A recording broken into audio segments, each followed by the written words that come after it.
Every day, a strange girl walked into campus wearing a cardboard box over her head. Her classmates whispered, stared, and some even laughed. The box had tiny holes cut out just wide enough for her to see. Nobody knew what she looked like. Nobody had ever seen her face. "Maybe she's just really ugly," one student muttered as she passed. "She's probably covering scars," said another. Some students tried to approach her. "Hey, what's under the box?" they'd ask with a grin. But she never spoke, not once. Her name was Alina Mumdele, a first-year architecture student who transferred into Kingston University halfway through the semester. She didn't attend orientation, she didn't speak during lectures, she kept to herself. Her outfit was always the same: black hoodie, long jeans, and that strange box with cartoon stickers on it. Professors weren't sure what to make of her. Some assumed she was mentally unwell. Others thought it was a religious or cultural practice. But she never offered an explanation. No one had ever seen her eat in public. She never took the box off, not even in the cafeteria or library. One day, a bold girl named Chantel decided to sit next to her during lunch. "Hi," Chantel said. "I'm Chantel. You're Alina, right?" Alina nodded once. Chantel smiled. "Cool box. Is it like a social experiment?" Alina didn't respond. Unfazed, Chantel continued, "You don't have to talk if you don't want to. Just wanted to say hi. If you ever feel like chatting, I'm around." That was the first moment anyone had ever seen Alina pause. She tilted her head slightly, as if curious, but she still didn't speak. Backstory: 18 years earlier. Long before the box, long before the silence, there was a baby born into the world in a small village on the outskirts of Lusaka. Her name was Alina Mumdele, and from the moment she opened her eyes, people gasped. She was too beautiful. Her skin glowed as if kissed by golden light. Her eyes were hazel, uncommon in her region, and her features were sculpted like those of a doll. Even as a newborn, her beauty was breathtaking. When she was 3, people traveled from other villages just to see her. They'd whisper prayers and touch her cheeks for luck. Women called her the child kissed by angels. Men, even grown men, stared too long. Her father, Mr. Mumdele, grew uncomfortable. "This beauty," he said to his wife one night, "will become a curse." Her mother, Ibele, disagreed. "She's God's blessing," she insisted. But strange things began happening. By age 6, Alina could no longer play outside with the other kids. Men loitered around their gate. Women came to rub her hands, claiming she brought good fortune. Rumors spread. Some said she wasn't human. Others said she must be a goddess in disguise. Then, one day, it happened. A neighbor's teenage son, just 16, attempted to kidnap her from their compound. Luckily, Mr. Mumdele caught him and called the police. When interrogated, the boy cried and said, "I don't know what came over me. I couldn't stop myself." That night, Mr. Mumdele made a decision that changed their lives forever. "We must hide her face." Ibele was horrified. "You want our daughter to live like a prisoner?" "I want her to live at all," he replied. "Her beauty is a weapon, not just against others, against herself. We must protect her." And so, Alina was taken out of school and homeschooled by private tutors. Mirrors were removed from the house. She wasn't allowed to look at herself fully. Whenever they had to go out, her father made her wear a soft cloth mask, and later, when she grew older and became curious, a cardboard visor they made together, one with tiny peepholes. Alina didn't understand. "Why am I the only one who can't be seen?" she once asked. Her mother wept. "Because, baby girl, your face causes danger." Back to present day, university campus. At Kingston University, Alina kept her promise to her parents. She never removed the box. But living around others, in a dorm, in classrooms, made her question everything. She saw girls wear makeup, laugh freely, post selfies on Instagram. She saw couples holding hands. And for the first time in her life, she felt angry. Angry at the box, angry at her face, angry that she had never been given a choice. One night, she stood in front of the mirror in the dorm bathroom, alone, quiet. She slowly lifted the box off her head and saw her reflection for the first time in nearly 10 years. She gasped. She was stunning, even more than she remembered. But something about the reflection scared her. It didn't feel like her. It felt like a mask, like someone else's life had been layered over her own. She put the box back on and ran back to her room.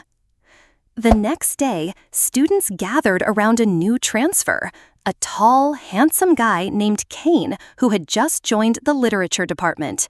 He was polite, soft-spoken, and instantly popular. Girls hovered around him, but Kane seemed disinterested. One afternoon, while walking past the architecture wing, he noticed Alina, the girl in the box, sitting under a tree sketching something. He stopped. "Hey," he said, "what are you drawing?" She didn't respond. He tilted his head. "Can I see?" She held the sketch pad close, protective. He smiled. "Fair enough. I'm Kane." A pause. Then a nod. From her. It was the first time she acknowledged someone outside a classroom. From that moment under the tree, something shifted in Alina's world. Kane didn't know why, but the box girl fascinated him. While others whispered, mocked, or ignored her, he saw something deeper, something hidden, not just behind the cardboard, but behind her silence. The next day, he found her again in the library. She was seated at the far corner, box in place, flipping through a thick architecture book. He hesitated, then walked over. "May I sit here?" he asked softly. She gave no response, just a slight tilt of the box downward, maybe approval. He sat. "I've never seen someone so still while reading," he said, half smiling. "You're like a statue." No answer, but he could swear her shoulders moved slightly, like she almost laughed. Day by day, he made it a routine to find her, sometimes outside, sometimes in the cafeteria, sometimes even at the bus stop. And each time, he would talk gently, and she would listen. She never spoke, never removed the box, but her presence warmed. "Do you like poetry?" he asked one evening. No response. "I'm guessing yes," he added. Again, that tiny head tilt. Kane started calling her Sketch because of the pad she always carried. "Sketch," he'd say, "you're the best listener I've never heard." Meanwhile, other students took notice. "Why is Kane always talking to that freak?" one girl scoffed. "Is she paying him?" another asked. Some of them even tried to provoke a reaction. One day in the cafeteria, a group of girls approached Alina. "Hey, box girl," the loudest one said. "Are you hiding because you're a witch or just plain ugly?" The others laughed. Alina said nothing. "You know you're scaring people, right? Maybe go back to wherever you came from." Still silent. Kane, who had just entered, walked over immediately. "Back off," he said, voice firm. The girls rolled their eyes and walked away, muttering. Kane sat beside Alina. "They're idiots. Don't let them get to you." She didn't move, but her hand trembled slightly. Flashback, age 14. At home, Alina once begged her parents, "Please let me go to school, just for a week." Her mother shook her head. "You know what happened before." "I'm older now. I'll wear the box. I'll hide. I just want to see what real school feels like." Her father looked at her with pain in his eyes. "Even your hiding draws attention. Do you want to be stared at for the rest of your life?" "I already am," she whispered, "by my own mirror." But they refused, so she stopped asking. Back on campus, news about the box girl kept spreading. One student started a Reddit thread. "Who is the cardboard girl in architecture?" Another made a meme. "Beauty so dangerous, she had to hide it." Some believed it was a social experiment. Others thought she was the victim of a terrible accident. Theories spread like wildfire. but none of them were even close. One night, Kane sat under the tree where she always sketched. It was raining lightly. He waited. After 20 minutes, she arrived, wearing a poncho over the box. "You're committed," he joked. "You know that." She sat quietly. He held out a thermos. "Tea?" She took it, slowly, carefully. He smiled. "Progress." After a long silence, he said softly, "I know you're not doing this for attention. I can see it in the way you walk. It's like you want to disappear. But you matter, Sketch. You don't have to hide from me." Still silence. Then, gently, she opened her sketch pad and turned it toward him. It was a drawing of him, sitting under the tree, smiling. He looked at it and blinked. "This is amazing. You drew this?" A tiny nod. He smiled. "Thank you. This means more than words." But things weren't getting easier. One afternoon, a group of students decided they were tired of the box drama. They followed her across campus, recording her on their phones. "Let's see what's inside the mystery box," one of them laughed. Alina tried to walk faster. "Come on, it's just cardboard." Someone grabbed the edge of the box and tried to yank it. She screamed. The scream was sharp, pure terror. Kane, who had been nearby, heard it and ran over. By the time he got there, she was curled on the ground, holding the box tight. "What's wrong with you people?" he shouted. The students scattered, laughing nervously. Kane knelt beside her. Hey, it's okay. They're gone." She walked her to the dorms in silence. That night, she didn't sleep. She stared at the ceiling, remembering every moment of her life that led to this one. She remembered the boy who tried to kidnap her, the people who stared like she was an object, the day her father burned all the mirrors in the house. She got out of bed, walked to the mirror in the shared dorm bathroom. Slowly, she lifted the box. Her face stared back. She hated it. Too perfect, too smooth, too unreal. She punched the mirror. Glass shattered. Her knuckles bled. The next day, Kane waited under the tree. She didn't come. He asked around. No one had seen her. He messaged her anonymously through the university's student portal. No reply. He walked to her dorm. The matron told him she'd taken a few days off. She said she needed space, the woman explained, that she might not come back. Kane walked home in silence. He felt a strange ache in his chest. Not love, not yet, but something close to it. 3 days passed, then 4. By the 5th day, Kane stopped going to his usual spot under the tree. He felt it, the emptiness, the way everything around campus felt duller, flatter. Sketch was gone, and though he barely knew her voice, he missed her like he'd lost something personal. Meanwhile, in a small guest house on the edge of town, Alina sat by a window staring into the morning sun. Her hands were bandaged. The mirror was covered with a cloth. Her mother had come to check on her. "You need to eat something," she said softly. "I'm fine," Alina whispered. Ibale sat beside her daughter. "We can go back to the old way, homeschool, hide again." Alina turned. "No." "What then?" "I want to go back, but this time, no box." Her mother gasped. "Alina!" "I'm tired, Mama. I want to live." Ibale broke into tears. "But they'll stare. They'll talk." "They always have," Alina said calmly. "I've lived my whole life hiding from people who didn't even know me.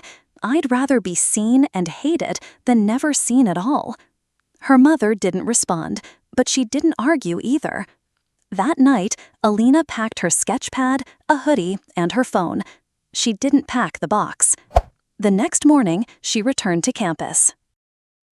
It was a normal Tuesday. Students hung around the cafeteria. Classes buzzed with lectures. But something different moved through the air that day. Whispers. Is that her? No way. Wait, that's Box Girl. Alina walked slowly through the center courtyard. Hood off, head high. No box, no veil. just her face. A silence followed her like a shadow, then murmurs. Her beauty was surreal, almost intimidating. Not the overdone, filtered kind. It was raw, untouched, and piercing. Some people just stared. Others looked away, ashamed of how they'd treated her. Then, a group of girls sitting by the fountain whispered. "Now I get it," one said. "She's too pretty," said another. "That's why she hid." "She looks like a porcelain doll," one added. "It's not fair." But Alina kept walking. Her steps were slow, steady, and for the first time, fearless. She entered the library. Cain was there, reading poetry. When he saw her, he blinked, stared, then stood. "Sketch?" he said. She nodded. He stepped forward, cautious. "I didn't think you'd come back." "I needed time," she said. He smiled. "And now you're here, without the box?" "I realized I was letting it define me." He nodded, voice low. You're brave." "No," she replied. "I'm tired of being afraid." There was a pause. Then he said, "Can I still call you Sketch?" She smiled. "You're the only one who ever did." He reached into his bag and handed her a folded piece of paper. It was a poem, handwritten. "You hide your face behind a wall, but your soul still stands 10 feet tall. They see the mask, I see the grace, and now the world must meet your face." She read it, then looked up. "Thank you." By lunch, the news had reached every corner of campus. The girl in the box was now walking free. A few students approached her kindly. Some apologized. A few even asked for selfies, which she declined politely. But one girl, Chantel, the one who had first spoken to her, approached with a soft smile. "I knew there was something powerful about you," she said. "Thank you for being kind when no one else was," Alina replied. Chantel nodded. "You want to sit with me?" Alina smiled gently. "I will, tomorrow." That evening, Cain and Alina sat under their usual tree. She was drawing again. "I want to design something," she said. "What is it?" "A house with no mirrors." He looked confused. "So people learn to see with their hearts." He nodded slowly. "That sounds beautiful." Then, for the first time, she turned to him fully and asked, "Why were you always so kind to me?" He shrugged. "You felt honest, real. You didn't pretend." She looked down. "I was pretending. I was pretending not to exist. But you were still more real than most." Silence. Then she said, "You want to know the truth?" He leaned in. "Always. I used to believe my face was a curse, that if people saw me, they'd either want to harm me or hate me. But now I realize I'm not the problem. People's expectations are." He nodded. "You're not too much. They're too narrow." She smiled, her eyes glossy. Then, as the sun set behind the school's tall buildings, she handed him her sketchpad. The last drawing was of her. No box, no hoodie, just her, standing beneath a sky full of stars. He stared at it. "It's perfect," he whispered. "So am I," she replied softly, "just not for them." Word of Alina's reveal didn't just stay within Kingston University. That same week, someone posted a photo taken from behind, her silhouette under the tree, sketching, no box on her head. It went viral on campus forums. The caption read, "The girl who hid beauty because the world couldn't handle it." Within a day, it was on Twitter, then Instagram, then TikTok. People began sharing their own insecurities under her photo. "I used to hide my birthmark, not anymore. She just made me stop using filters. I wore a hoodie for 5 years to hide my skin, no more." The story of Sketch spread like wildfire, not because of beauty, but because of courage. Cain told her one afternoon, "You've started something you can't stop." "I didn't want attention," she replied.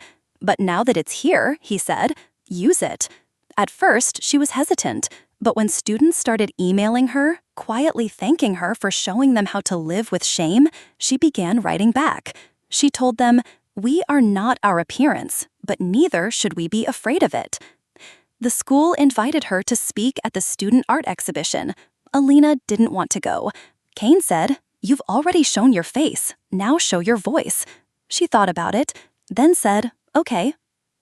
On the night of the event, students gathered in the largest auditorium. Professors, guests, and nearly the entire student body were present. Phones were out, the stage was lit. When Alina walked onto the stage, the room fell quiet. She wasn't wearing the box. She wasn't hiding. She stood in a simple black dress, no makeup, hair tied back, holding only a sketch pad. She looked across the sea of faces and spoke. "My name is Alina," she began. "Some of you knew me as the girl with the cardboard box. Some of you laughed, some of you left me alone, and one of you sat beside me, even when I said nothing."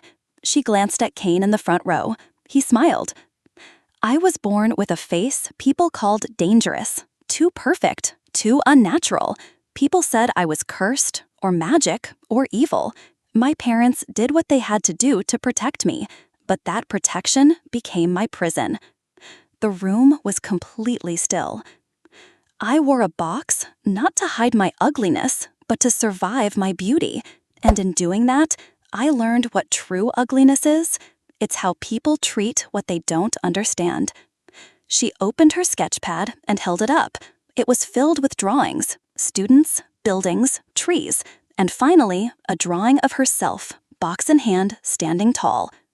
"I don't want your praise. I just want you to know, hiding doesn't keep you safe.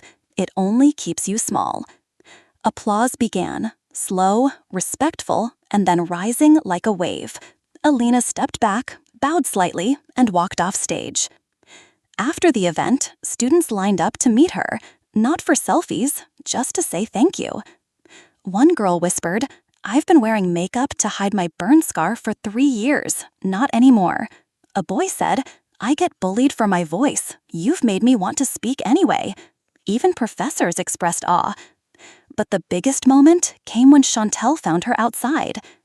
"You didn't have to speak," she said, "but I'm glad you did." "Me too," Alina replied. "And Kane? He's been my one real friend." "Maybe more than that," Chantel said with a wink. Later that night, Kane walked her back to the dorms. Under the moonlight, they stopped outside the building. He looked at her. "You've changed a lot of lives." She smiled, "Including mine." He reached into his pocket and pulled out a small, neatly folded note. "I was going to give you this the first time we met, but you didn't talk back then." He handed it to her. She opened it. "You are not your silence. You are the storm behind it." She looked up at him. "Storm, huh?" He chuckled. "A quiet one, but unstoppable." They stood there a moment longer. Then he said, "Sketch, can I ask something real?" "Go ahead." "What do you see when you look at me?" She paused, then said, "Someone who didn't need to see my face to see me." Months passed. Alina continued her architecture degree. She gave up the box for good.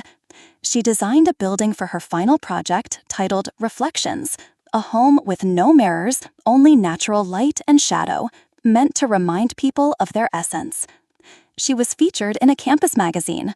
Her story reached newspapers, then national news, but she stayed grounded. She visited home more often. Her parents had mixed feelings, proud but cautious. One afternoon, while visiting her village, a neighbor approached her mother and said, "Your daughter, she's famous now." Abele smiled softly. "She's always been famous, just never free."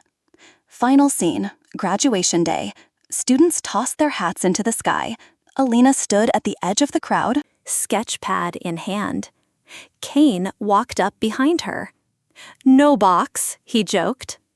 "No fear," she replied. He held out his hand. "Shall we go face the world?" She took it. And together they walked into the crowd. No filters, no disguises. Just two people who had learned how to see each other fully. Because sometimes the most beautiful thing you can show is your truth.